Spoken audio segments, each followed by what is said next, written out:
In this particular demonstration, we're going to get a great look at a spontaneous exothermic reaction that's actually used in rocketry.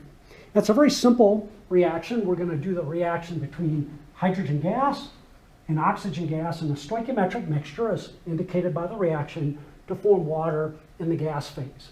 The standard enthalpy of reaction for this reaction is minus 484 kilojoules. The negative sign on this indicates to us that the reaction is exothermic. But now let's look at the spontaneity of this reaction as well. We know that the delta G is equal to the delta H minus T delta S. Now we notice on the delta S for the reaction that we are going from 3 moles of gas to only 2 moles of gas. So the delta S is actually negative for this particular reaction. However, the delta H is so overwhelmingly negative at this particular room temperature that the delta G for the reaction is also negative. The negative delta G for the reaction tells us that the reaction is going to be spontaneous.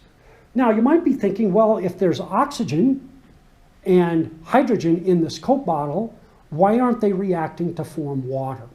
Essentially, for all practical purposes, none of them are actually doing that right now because none of them have enough energy to actually, when they collide with each other, to form the water. Now, it should make sense to you on a molecular level that in order to have a chemical reaction like this, the molecules have to collide with each other. Although we are in the gas phase and the molecules are quite far apart, they're still undergoing many, many collisions per second. In fact, if we could piggyback on any one of these molecules in the Coke bottle, at room temperature, they're hitting one of their buddies about 1 billion times every second. But right now, none of them are hitting hard enough to actually do anything. But we're going to change that right now. We're going to light a match to it. And Wally's going to help me with this. It's kind of a two-person demonstration here. This reaction is pretty violent and it makes a lot of noise. And so Wally's going to put on his ear protection, and I'm going to cover my ears when we do this. So go ahead and put those on. No problem. And you'll be able to hear me okay. Now, he's going to provide the activation energy with the match here. And so when I give you the signal, I'd like you to light the match. And then once I see the match is lit, you're going to see me take the stopper off the bottle. You're going to watch me cover my ears. And then you're going to hold the lit match horizontally over the lip of the bottle and try not to let go.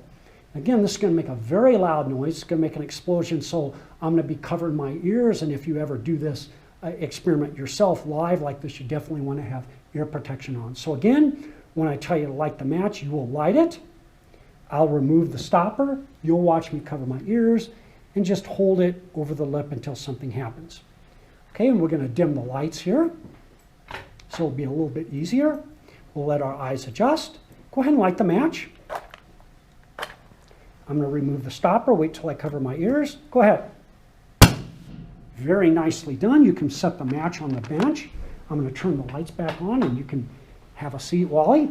We can see a very, very rapid reaction. Hopefully you were able to see here, you might have saw a little bit of orange coming there. The orange is probably the match getting blown out, but you get kind of a whitish blue flame coming out of there. It's a very, very hot chemical reaction. You'll probably have a flame temperature of around 4,000 degrees Kelvin. That's certainly hot enough to melt metal. Now, what type of thing would this reaction be good for? This is a classic rocket reaction like they used on the main rocket engines of the space shuttle.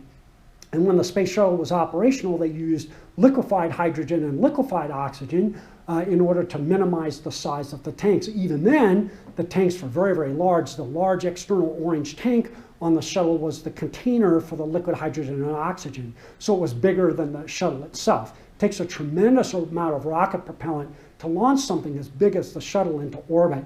The amount of hydrogen and oxygen they had in there was about 1 billion times what we had in the Coke bottle, so it makes a pretty loud noise when it's coming out of there.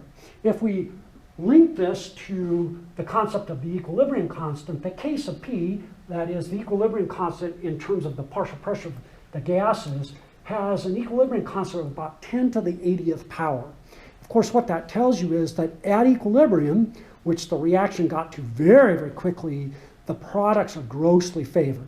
So for all practical purposes, absolutely nothing goes back into this form. In other words, you do not expect water at room temperature to spontaneously decompose into hydrogen and oxygen gas. It goes completely to water once we have the activation energy. As you might imagine, when you use it for a rocket engine, you don't have somebody standing underneath the engines with a match to ignite the propellant. They'll use some sort of an electronic ignition system. Some are simple, some are kind of complicated, that will provide that match, the spark, if you will, that will start the rocket engines here. The disadvantage of a system like this is that the flame will destroy the igniter system on the engine, so if you have to shut the engines down, you won't be able to start it up again until you refurbish the igniter. So this particular reaction is a great example of what we refer to as a spontaneous reaction, because the delta G is negative, very exothermic reaction as well.